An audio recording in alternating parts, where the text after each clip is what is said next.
while the last persons trickle in, I think we'll slowly get into this panel, which I've looked forward to immensely, where we'll be discussing one of the great topics of our time, disinformation.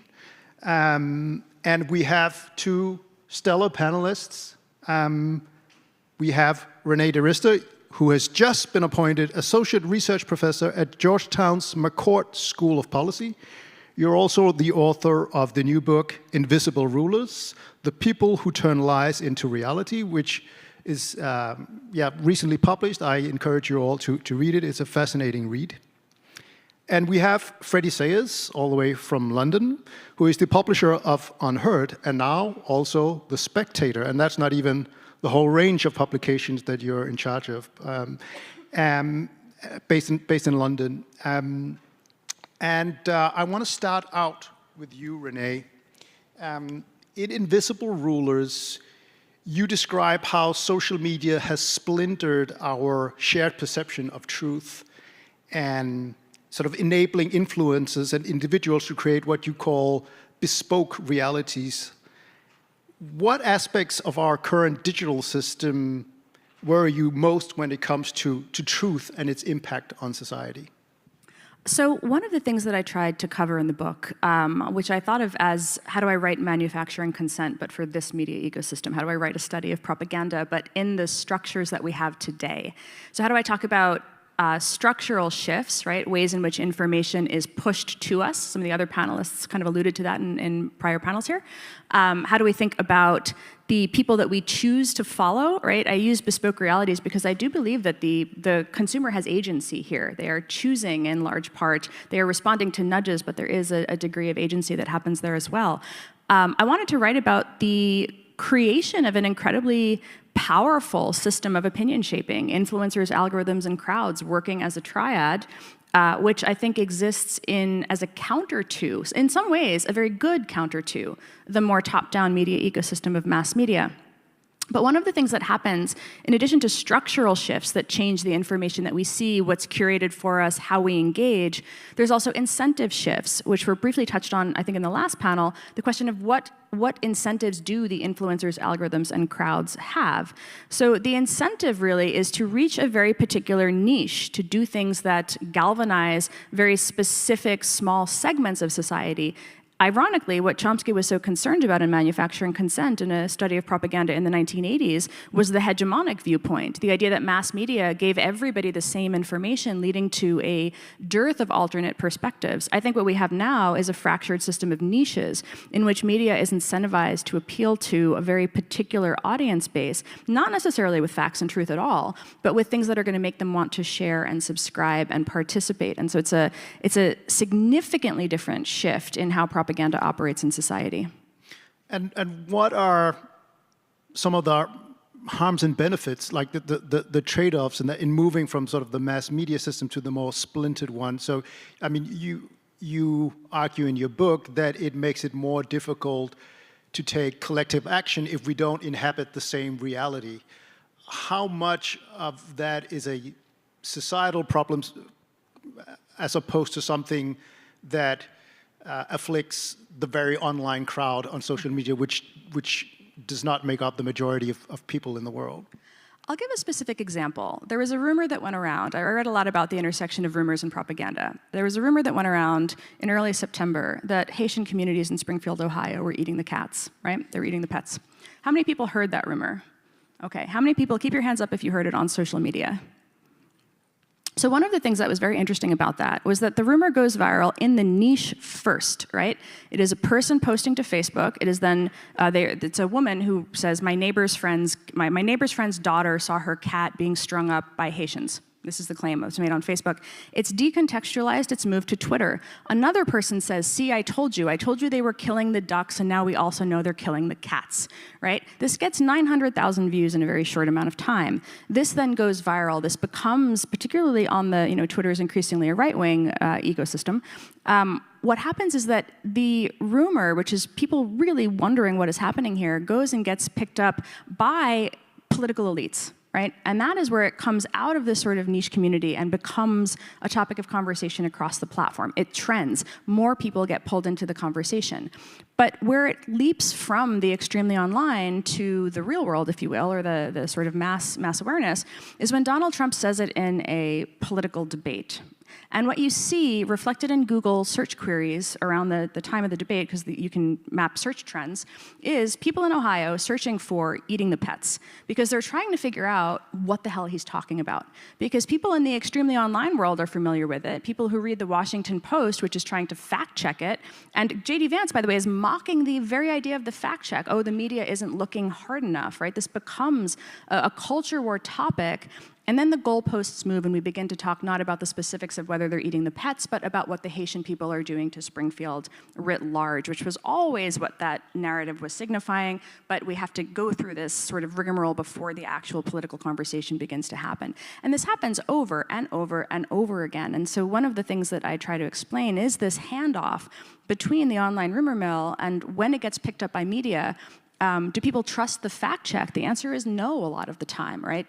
When a political elite picks it up, it moves into the realm of shaping the political conversation around an election, even though it originated with a random person's post on Facebook. So it's an incredibly powerful machine, and I think we should be paying attention to it. It's great that it can happen because it can surface very real problems, but there are also these downsides that we need to be aware of. So Freddie, UnHerd often takes what you might call an anti-establishment perspective. You've published a number of authors who've taken on sort of mainstream views on COVID, on gender issues, and so on, that might not have been covered in the Times or other UK publications. So that's really been the secret sauce of your success, publishing stories that feel interesting to people who feel that they wouldn't be getting it elsewhere. But do you, I mean, that would not be possible without the internet. But do you share some of Renée's concerns about the fragmentation of the public sphere, or do you see it as a healthy alternative to the days of more centralized gatekeeping? Where do you see sort of, in terms of the trade-offs? So I've read your book, Renee, Invisible Rulers. I thought it was very interesting. And actually much of the diagnosis about this splintering, about the incentive structures, the information ecosystem, as regards these kind of smaller, slightly crankier sources of information, the fact that there's basically all sorts of crazy shit on the internet and a whole load of people believe it, very few people would disagree with that. And I think your analysis of that is right. I think the difference between us and really what UnHerd is sort of partly motivated to express is there is an equal and opposite danger, and to my mind a greater danger, also perhaps baked in this strange information ecosystem we inhabit, which is the authority class, the system of legacy media, government agencies, departments at universities, organizations like the one you were involved with at Stanford, that also present a very serious risk, I think, to us. And I've been editor-in-chief at UnHerd for the past more than 5 years. And yeah, we've been through some battles during that period. And our mission is very much to maintain journalistic standards, to care about facts, and to present difficult arguments in a way that cannot be dismissed as being kind of cranky and just the crazy people are believing them. And we've really been, I think, very successful in that. That's partly why we've now got a really big audience. That's what we did during COVID. And yes, on the questions like the gender issue, you know, meticulous, careful, thoughtful work does actually still pay off. So in that sense, I'm encouraged by it. But a lot of our target, I suppose, a lot of the thing that we are motivated to question are the actions of that authority class, which, you know, dare I say it, you are part of, and perhaps many of the people attending this conference are part of. My view is that there's a kind of derangement of the authority class that has happened in this information ecosystem. The free internet has not just led to loads of little people putting out crazy conspiracy theories and ideas about Haitian immigrants eating cats in Ohio. It's also deranged the official classes. I mean, I remember, I believe what we went through during COVID, the fault for that kind of real break in our liberal society and the huge amount of distrust that came from it, to my mind, the fault rests with the authorities much more than with conspiracy theorists, because of that overreach, because of their derangement and their sense of trying to push down a single narrative. That has led, I think, to a much more dangerous situation. So I guess what I won't do today is try to attack Renee, or there's been all sorts of people on the internet who will talk about CIA connections and you've been doing all these evil things.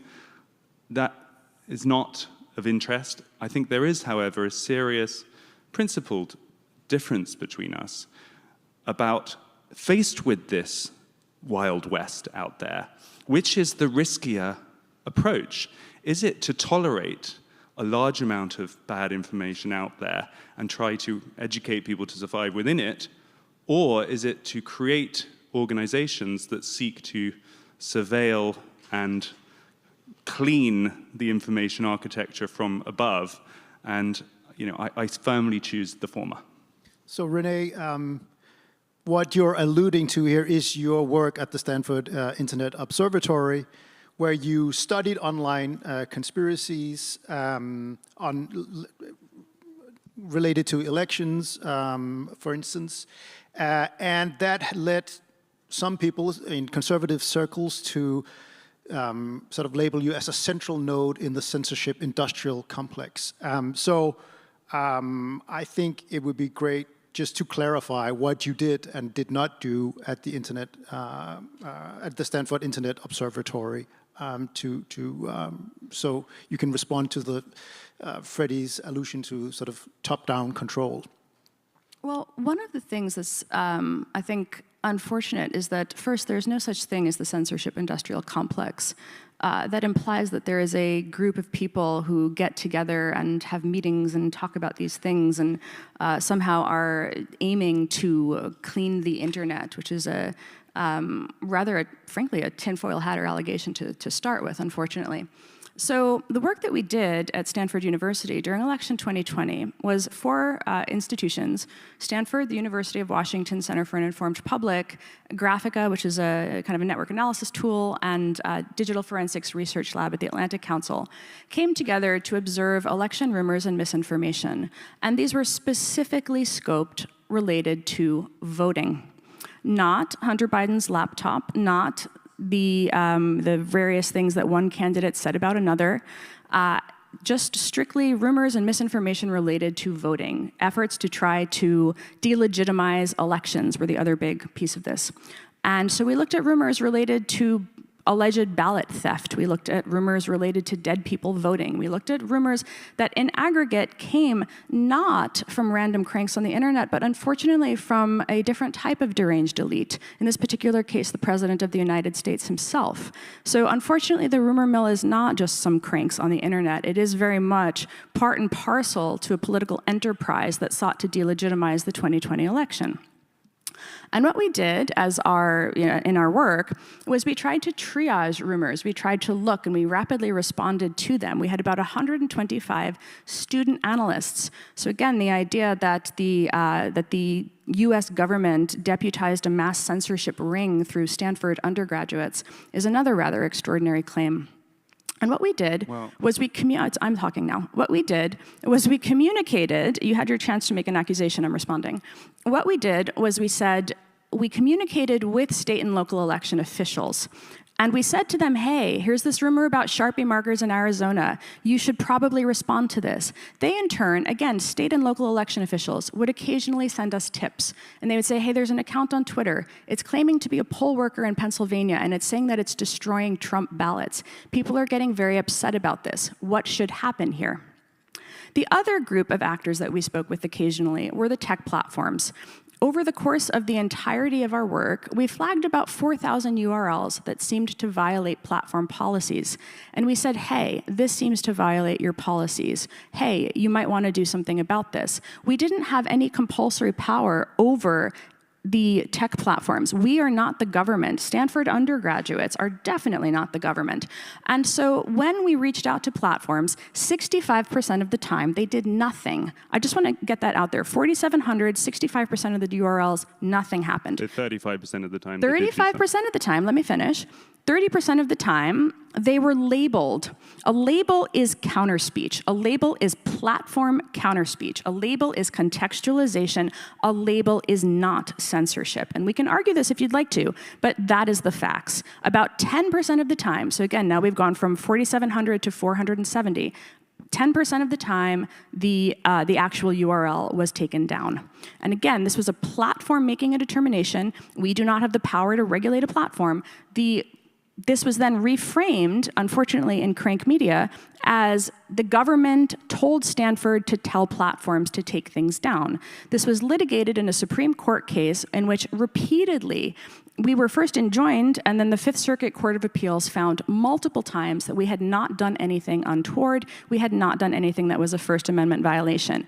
Unfortunately, the narratives about my work on publications like UnHerd include allegations. One second, include allegations that I created the Disinformation Governance Board as a CIA fellow. I mean, the lies about me that are on the Spectator and UnHerd are frankly extraordinary, and I have lies about you. Let's give Freddie the chance to respond here. So at the Stanford Observatory looks at disinformation.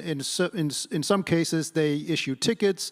They send some of them to the tech platforms saying these might violate your terms of service. In certain cases, they're being actioned.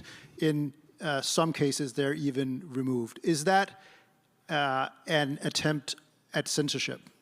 Essentially, yes, it is. And I think what's important to say here is I don't believe we've ever mentioned you on UnHerd, so I look forward to you sending me that reference. But you are, of course, right, and I think it's important to state that there have been attacks on Renee and lots of people like her who work in the anti-disinformation movement that have been exaggerated, that focus on the personal, that are in some cases paranoid, even fantasist. I completely acknowledge that, and I don't think you will find them on my publication. However, and it is also fair to have a principled disagreement about how to approach these problems. And to many people's minds, setting up a team inside an elite Ivy League university with 125 people, as you've just told us, partially funded by the government. It was not funded by the government at all. There was a grant that was... 2 years later, the National Science Foundation awarded a grant for $700,000 over 5 years. That's fine. So to be honest, that's not even... that. Any involvement of the government certainly makes this worse.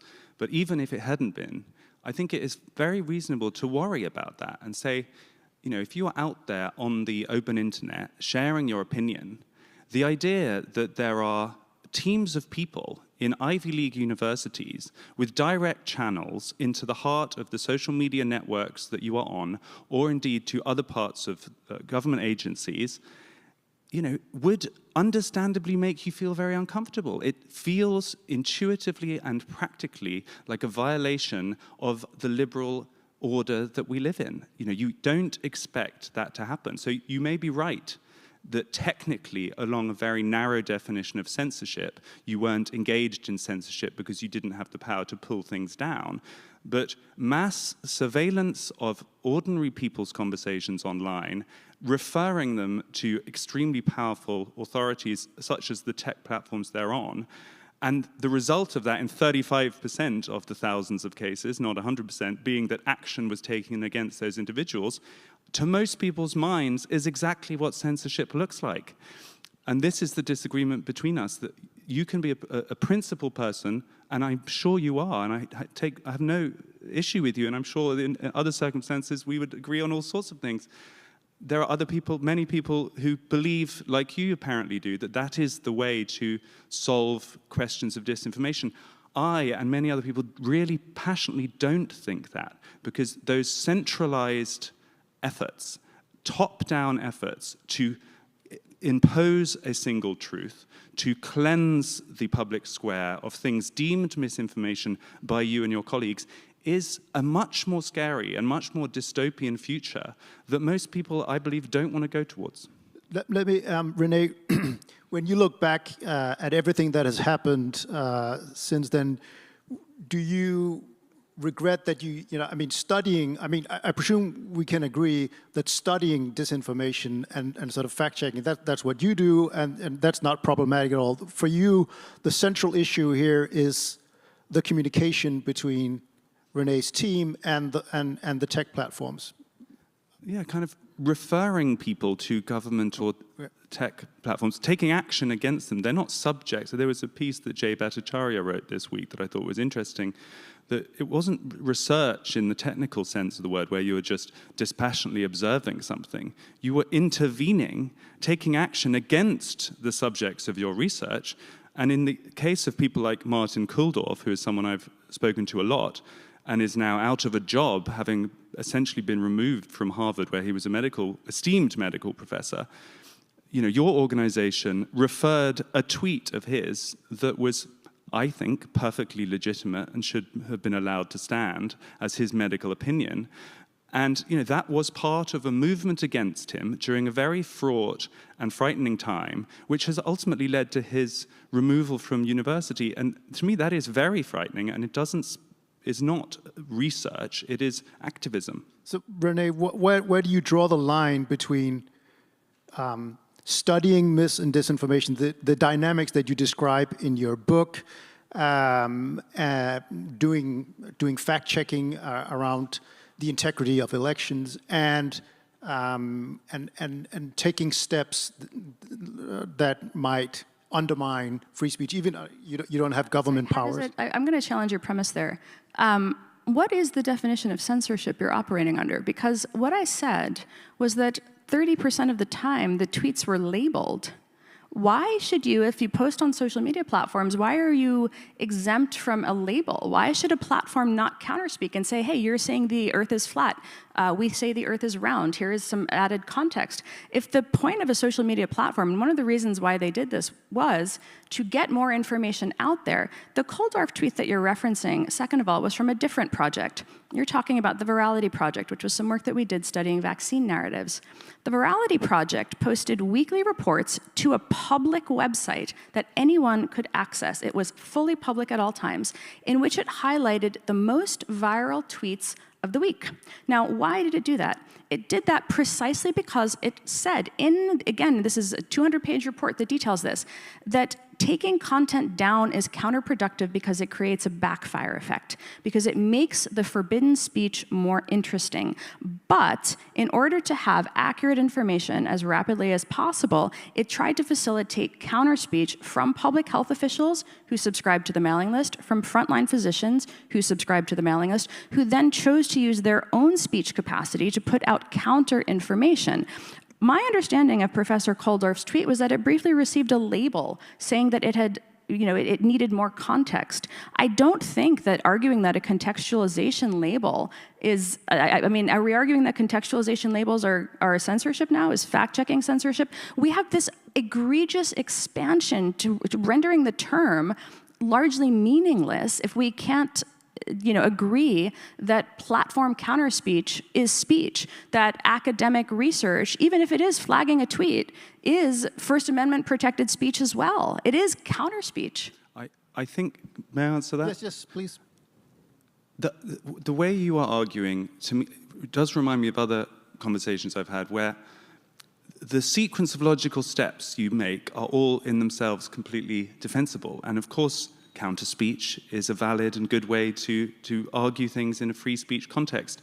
And censorship is not censorship if you're not directly removing information. The place you get to at the end of that logical sequence is something I don't use the censorship industrial complex term. I don't find that helpful. I think it's over dramatic. But you get to a place where there are large numbers of startup agencies and organizations a bit like yours that are watching what people are saying and taking action to make sure other people don't hear it. And that even as at the principle level makes a lot of people intuitively very upset.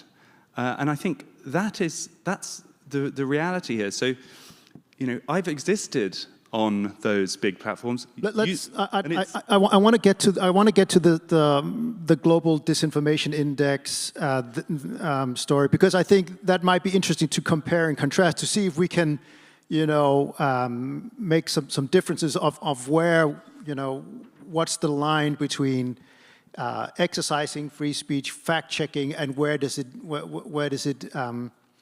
turn into something akin to censorship, even if it's not official censorship. So UnHerd has been very successful. Congratulations. Even in the US, you're right here. But not everyone has welcomed your success. So you have had a brush with an Orwellian-named outfit called the Global Disinformation Index. Can you tell us more about, you know, your experience with the GDI? The GDI, yes. This is not the SIO or the EPI or whichever the other organizer. This one is called the GDI. There's a huge blossoming of acronyms of slightly Orwellian, to my mind, organizations. This one is called the Global Disinformation Index. We have been a subscriber-funded publication for many years now. And as Jacob alluded to, you know, please do check it out, unherd.com. You know, this is. I'm very proud of the content. It's high quality, very beautifully written, thoughtful argument from all sorts of both established and less established writers. We have a big audience. We thought, let's supplement that with ads. That would be a nice thing to have. We went to an ad agency who gave us an estimate of what we could expect to make through online ads. And then only 2% of their estimate actually happened. We thought, that's strange. Maybe they were just a crummy agency. We'll go to another agency. So we went to another ad agency and had exactly the same experience. They made an estimate. They said, we would love to work with you. We've got very little revenue. Third time lucky, we then worked out that in the belly of this beast, this very complex programmatic ad machine that really is a global machine, there are these things called rating agencies that put ratings on publications that then ad agencies refer to decide whether to send them any advertisements.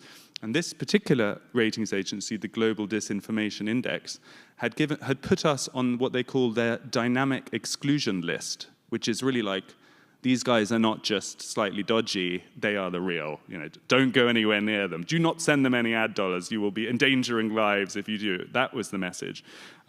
As an aside, another ratings agency called NewsGuard, which I think is a superior one, although I just don't like the concept of them at all, gave us a 92.5 out of 100 rating, slightly ahead of the New York Times at 87.5, which just goes to show how arbitrary this process is. We complained, and eventually we got an email handed down, which went like this. Our team re-reviewed the domain. The rating will not change as it continues to have anti-LGBTQI+ narratives. The site authors have been called out for being anti-trans. Kathleen Stock is acknowledged as a, quote, prominent gender-critical feminist. Kathleen Stock, Professor Kathleen Stock, a very distinguished philosophy professor in the United Kingdom, had been outspoken about the gender issue and had written for us. And partly thanks to her bravery on that topic, the government in the United Kingdom has completely reversed its position on children transitioning medically beneath a certain age. Because of her work, according to this random organization and this random lady who ran it, we were so dangerous that no ad companies should send us ad dollars, and it was incredibly effective. That is, to my mind, part of this ecosystem that intuitively is 100% the wrong way to go. But can I- Renee, okay. do you see a difference between the GDI and what you do? Is that an escalation? What you were doing, you were trying to study an ecosystem. But do you see a difference between this? Is this more problematic? Is this something approaching more informal censorship? So when we had our panel prep chat, one of the things I said is that since there is no censorship industrial complex, I don't actually know GDI. I don't speak to GDI. I believe I encountered one person from GDI at one conference once in Europe in 2018, just to give some clarification. So I'm not going to defend the work that I didn't do and don't understand. I'm also not going to. But I am going to answer your question, because I just want to make clear that if there is a cabal here, then I would assume that you also speak for Jacobin, right? And if we're talking about like small niche media organizations all being the same thing. So if the unifying thing between us is that we occasionally represent ourselves using an acronym, I don't know where we're. But to answer the question here, I think that was an issue of extreme scope creep. I did not actually like that call. I thought that it was badly done in part because it took a word that I think should have a very specific meaning. I think that disinformation does have a very specific meaning. It's had a very specific meaning in history also, by the way. You know, we're really talking about this through the lens of the modern culture wars, and I hope we get a chance to talk about the fact that we did historically respond to these things as well. So I think that what happened there was, as I read it in the papers, because I have no firsthand knowledge here, that they sought to monetize themselves through selling this dynamic exclusion list to advertisers. Now, one of the things to understand is that advertisers don't want their content to appear alongside particular websites that they think are controversial, or on social media platforms alongside posts that they think are controversial. This is actually, I would argue, a free association concern. And one of the things that they do is they subscribe to these lists, and that's where I think they're outsourcing a bit of their agency to letting somebody else make the determination. And as Freddie rightly notes, NewsGuard and GDI have had some different methodologies. And so the problem here is that there is an opaque list that the person who is on cannot respond to and cannot address the concern, or when they do address the concern, they say too bad. At that point, I think there's an interesting speech question here around: does this fall under the realm of a boycott, where an advertiser choosing to subscribe to an ideological bent that one of these lists may have, but saying, I am subscribing here because I actually don't want my stuff appearing alongside that or adjacent to that, whatever it is. I think that there is room to have those kinds of programs because, again, the advertisers, frankly, do not want their content to appear alongside other types of content. But I think it can be done very differently. And I think in this particular case, it was a highly politicized example. So, Freddie, you've been critical both of Renée's work, you've been critical of the GDI, but you've also acknowledged that we live in a fragmented information environment, that there are cranks out there who have an outsized influence maybe on public discourse. So what in your view are the legitimate ways to try and mitigate that? Is that indifference, just saying this is the cost of free speech, or are there things that you think should be done that are important ways to mitigate it? Yeah, I think there may be some of those that we actually agree on. I think transparency is absolutely key. Like this sort of pseudo-libertarian argument that you actually hear, I'm afraid, from Renee and people who are making that case, which is that the tech platforms have their own freedom of speech, they are private organizations, they must be allowed to do what they like. Ignore the fact of their enormous scale. Ignore the fact that they are the entire universe for many of the tiny people who exist within them. And there is no real alternative to YouTube, for example. So I don't think they should be treated as normal companies. I think they should be required to be transparent. There should be a proper process, and that that if government is involved at all, it should be not leaning on tech platforms to try to bring them in line with whatever conventional thinking is, but rather making sure that they don't become censorious. If government has a role in this, it is to say to tech platforms, you're not allowed to censor people. unfairly. You need to provide a proper process. They need to be able to appeal it. Would you then go so far as to saying that the government should prohibit activities such as the Global Disinformation Index, or that government should apply freedom of expression protections to private actors? Basically, that Meta should not be allowed to discriminate based on viewpoint. They shouldn't be allowed to operate a hate speech policy, for instance, or disinformation. I think most governments are still laboring under the misapprehension that the great danger comes from these kind of small, cranky people who are putting out crazy stories on the internet, and that their proper moral response should be to lean on tech companies to prevent that. They don't seem to realize that the true danger is the opposite, which is that the climate we're moving towards is one where all of the incentives lead towards quasi-censorship, because the elites are now understandably very timid, risk-averse in ways that were discussed in previous panels. Tech companies have to exist within the regulatory framework that governments set, so they are very bending over backwards not to offend and get on the wrong side of governments. And so what you get is an incentive structure that makes it much easier just to say, actually, this is a bit problematic, let's smush it, let's reduce it, let's shadow ban it, let's just remove it from the conversation, because it makes life easier for the tech companies. So paradoxically, yes, I think governments should be activated in the opposite role to the one that they have been so far, which is to preserve the freedom of the public square by making sure that tech giants do not take the lazy, censorious route. Well, do you think that would lead to a more fair and well-functioning marketplace of ideas in cyberspace? I would like you to explain how. Because this is where one of the challenges happens. When you look at platform moderation policies, first of all, they are operating businesses, and this came up in the business incentives conversation. Most people do not want to be on platforms where people scream obscenities at them all the time. Most people do not want to be on platforms where they are targeted with racial epithets all the time. Most people do not want to be on platforms, and again, this comes out in polling, this comes out in evidenced behaviors as well. 4chan and Gab and other platforms exist in the marketplace. If that is the public square that you want to inhabit, that exists for you, and you may go there. But there's a reason people do not go there, and that's because they are actually looking for particular types of moderation that makes the experience of participation pleasant.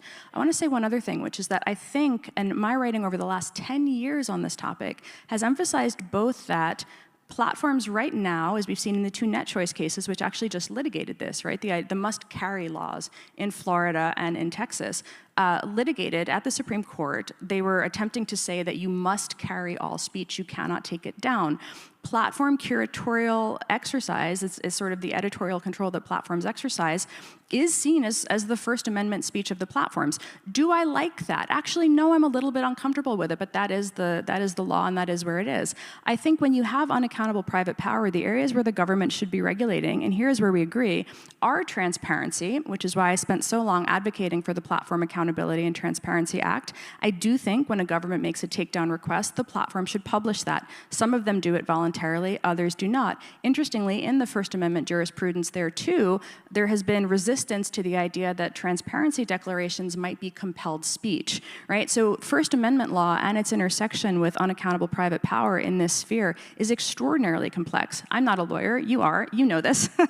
And so I would actually, when I ask the question of how do you do it, what are you envisioning, I mean that very literally. I think that there's a lot of hand-waving about how bad this is and how bad that is, which is why some of the work that I've done has been advocating for middleware, right? For devolving control down into the hands of the users. Yeah. How do you achieve middleware? You either have to compel a private company, a large private company, to incorporate in tools by which that power is given to the user, and they are not incentivized to do that from a business perspective, or you create regulatory systems that encourage the rise of other platforms. You expand the marketplace. space. You expand the number of public squares. We're seeing this with Mastodon and the Fediverse. We're seeing this with Blue Sky. I think we need to be investing a lot more there. I think the government should be doing work to facilitate the growth of that ecosystem. There's a lot of different things that we can and should be doing.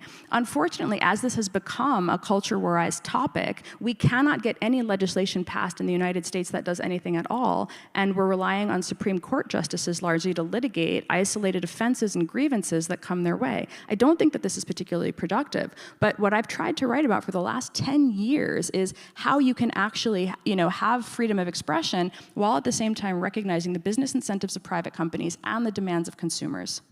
Freddie, would some of your fears about big platforms be alleviated if we had a more decentralized social media landscape? So where YouTube didn't have such an outsized role in video, for instance. Would that be a better, because you say that you want the government to ensure an even-handed role, but you can also imagine that if you had governments saying, you need to uphold speech, first of all, the rules around free speech are very different in different countries, and there would be an incentive for governments to use that power for their own purposes, and that might make things even worse than what you're concerned about. I think it's hard to forcibly break up that there is a reason why scale is reached by those kind of social networks, because you want to be on the big one, you want to be where everyone is talking, you want to be part of the big conversation. I think anything that moves towards an official version of truth should be avoided like the plague. Any organizations, whether they have acronyms or not, that are determining what can and can't be said in universities or in government agencies should not exist. And the more we can have a transparent system where people can see how information is being moderated, the better. And I do think community notes is an interesting step forward in that respect. What do you see if you see a tweet with a community note? I think most people will now think, that's an assertion. Some people don't think it's true. They might take the time to then research more, they might not, but they will, I think, have quite an accurate sense of that little nugget of claim and counterclaim. So I think community notes is actually a nice model. And I also think Renée's idea that individual users within social networks should be able to have sort of selections of how cleansed they want their feeds to be is also a sensible plan, because we'll see how many people choose the kind of ultra clean version. Those kind of systems must be the answer, which pushes the process down rather than having a single version of truth that is determined from on high. All right, we have just about 6-7 minutes for questions. There was so much on my cards that we didn't get around to. Apologize for my lack of proper content moderation. But we have two speakers with fascinating viewpoints, so better to listen to them than to me. You, sir, please keep your questions to questions and keep them short. I'll do my best. A very interesting debate, thank you. You've talked a lot about misinformation today. You've talked a lot about differing views on, quote, the truth, unquote. I'm interested at what point when information causes harm, and measurable harm, for example, instances in the UK of children committing suicide as a result of receiving information on social media platforms, at what point is it legitimate for social media platforms or authorities to remove that material? All right, let's grab another one over here. Freddie, you very artfully mentioned the conspiracy theories about Renée, and then said that you're not interested in them. Not that they weren't true, but that you're not interested in them. You claimed that UnHerd has never published those conspiracy theories, but you have. For instance, in 2023, Michael Schellenberger says that this is all the result of funding from governments. It was, after all, Renée DiResta, a former CIA fellow at Stanford University, who proposed that DHS create a disinformation governance board. You've said that you don't like that term, you don't use that term, and yet UnHerd, I just searched, has used that term at least 36 times. So I'm just curious, on the subject of fact-checking, do you think that perhaps you owe Renee perhaps an apology for helping to spread conspiracy theories that have literally caused her to receive death threats because people reading your publication have been convinced to believe that she is in fact at the center of some sort of CIA-led cyber censorship industrial complex? So do you owe her an apology, or will you continue to just smirk at all of us? All right, those are two very concrete questions. The first one might be for you, Freddie. So the quote that the gentleman just read out, I need to look at again. It referred to you being a former CIA fellow. I really don't think we want to go down that rabbit hole. As I said, I don't think it's especially interesting. I do understand the paranoia around it, and I kind of wish that you would acknowledge that you know, the fact that you had any connection to the CIA fits, not that it means that you're taking instructions from anyone, but it fits a broader pattern, which is that information analysis and techniques that are traditionally used against foreign powers are now commonly being kind of deployed against the citizenry of the United States and European government. So I think it's understandable that people should feel paranoid, but no, I don't want to emphasize that. And I will, you know, look at whatever that article from 2023 was, but we are a free publication. I by no means agree with everything that is in our pages, and I wouldn't be standing up to my own principles if I went around filleting and censoring our own contributors. Should I answer the other one? Or no, I just want Renee to, do you want to, like, the CIA thing, I think it's important to... I interned for the CIA when I was an undergraduate from 1999 to 2024. I was 18, and I left when I graduated college. And I worked on absolutely nothing having to do with any of these topics. And the idea that an undergraduate internship... I haven't made any... I know, but you must understand that saying that a former CIA fellow created the Disinformation Governance Board, which is A, not true, and B, I mean, the only reason to reference an undergraduate internship from 20 years ago is to create a very particular perception. And it is, unfortunately, a tactic in smear campaigns to do the transitive property of bad people or scary organizations to attempt to excuse what was actually done in that article. All right, let's move to the next. Let's move to the next question. Do you want to start with? I just want to say one thing, which is that you need to. I would love you to acknowledge that paranoia, and I think it is correct to describe it as paranoia. And it has been unfortunate, and I have no doubt that you've been on the receiving end of unfair attacks. But the paranoia itself is understandable. It makes for a very paranoid world to have organizations like that surveilling and trying to kind of cleanse the information space. So although I don't support those kind of specific accusations, I think we would do well to learn from that. And the fact that the Stanford Internet Observatory is being reduced, would that be an appropriate word? Much like Martin Kildorff, yeah? Being reduced is, you know, I think we should learn from that. That approach has not been popular. It is being defeated. And I think that is a good thing. Jim Jordan, Congressman Jim Jordan, read articles like that written by Michael Schellenberger, who I just want to also say I was a source for 3 months. And I published my emails with him around the time that he was publishing that article because he had an open access channel to me and at any point could have said, "Do you work for the CIA?" And I would have said, "No." And that would have been the end of that. But that is not what he did.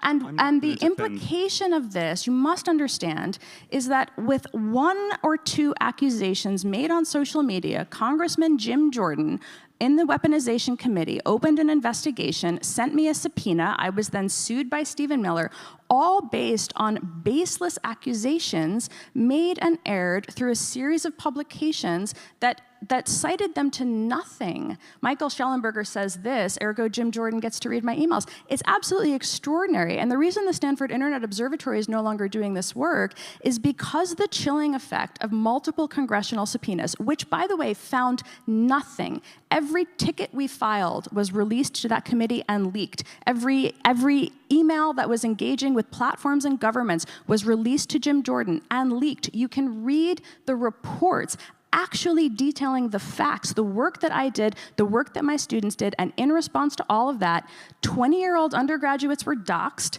and threatened and harassed, and my funding was cut, and my university backed away from it because they were afraid of the United States Congress. That is what actually happened. And I do not see people in the free speech community talking about that fact, about government power being brought to bear against the First Amendment protected research of academic institutions. We had a name for this at one point in history. We called it McCarthyism. I am frankly astonished that we're not seeing the free speech community look at what the US Congress is doing today. So do you have any regrets about the way that those organizations have been conducted over the past few years? Is there anything to learn, or do you purely see it as a victim of these nefarious right-wing aggressors without which the world would be a better place? I mean, is there anything to learn from what's happened to the Stanford Internet Observatory, and do you think there is anything that you would have done differently in retrospect? So one of the things I think we need to learn is that institutions need to stand up. Institutions actually are failing. Institutions, particularly academic institutions, need to protect their people when Congress comes for them, and that's not what we're seeing happen. One of the things that I'll say, I'm so sorry, we're running over, and Jacob's like, this was not supposed to delve into but Freddie, what the very last thing. Freddie, what do you? So one thing is a criticism of Renee's work at Stanford. What do you think about the government getting involved in it? Do you think that was a step too far?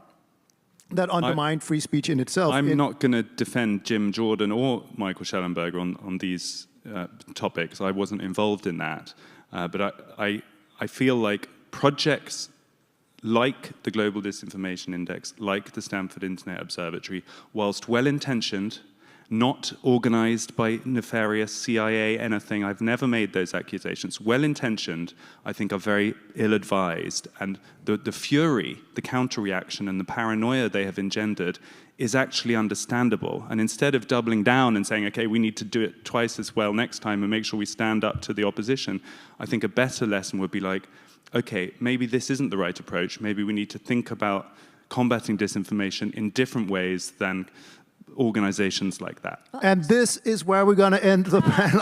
I'm sorry, Renee. I hope you feel you've had adequate opportunity to explain yourself. Thank you so much for a heated but hopefully also instructive panel on different ways to view disinformation, what to do about it in a very complex world.